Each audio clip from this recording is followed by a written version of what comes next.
بسم اللہ الرحمن الرحیم۔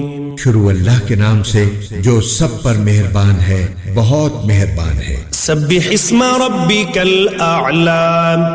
اپنے پروردگار کی تسبیح کرو جس کی شان سب سے اونچی ہے۔ الذی خلق فسوی، جس نے سب کچھ پیدا کیا اور ٹھیک ٹھیک بنایا۔ والذی قدر فہدی، اور جس نے ہر چیز کو ایک خاص انداز دیا پھر راستہ بتایا۔ والذی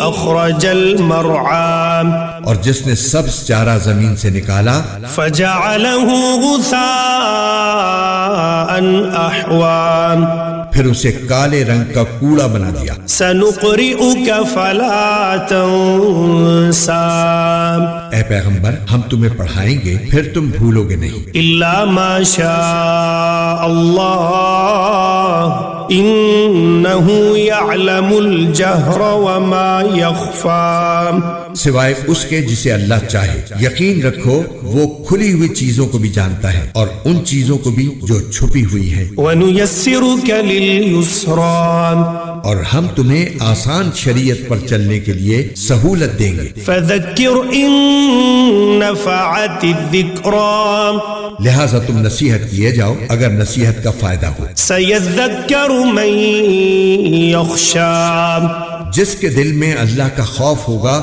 وہ نصیحت مانے گا۔ وَيَتَجَنَّبُهَا الْأَشْقَى، اور اس سے دور وہ رہے گا جو بڑا بدبخت ہوگا۔ الَّذِي يَصْلَى النَّارَ الْكُبْرَى، جو سب سے بڑی آگ میں داخل ہوگا۔ ثُمَّ لَا يَمُوتُ فِيهَا وَلَا يَحْيَا، پھر اس آگ میں نہ مرے گا اور نہ جیے گا۔ قَدْ أَفْلَحَ مَن تَزَكَّى، فلاح اس نے پائی ہے جس نے پاکیزگی اختیار کیا وَذَكَرَ اسْمَ رَبِّهِ فَصَلَّى، اور اپنے پروردگار کا نام لیا اور نماز پڑھی۔ بل تؤثرون الحیاة الدنیا، لیکن تم لوگ دنیاوی زندگی کو مقدم رکھتے ہو، والآخرة خیر وأبقى، حالانکہ آخرت کہیں زیادہ بہتر اور کہیں زیادہ پائیدار ہے۔ ان هذا لفی الصحف الأولى، یہ بات یقیناً پچھلے آسمانی صحیفوں میں بھی درج ہے۔ صحف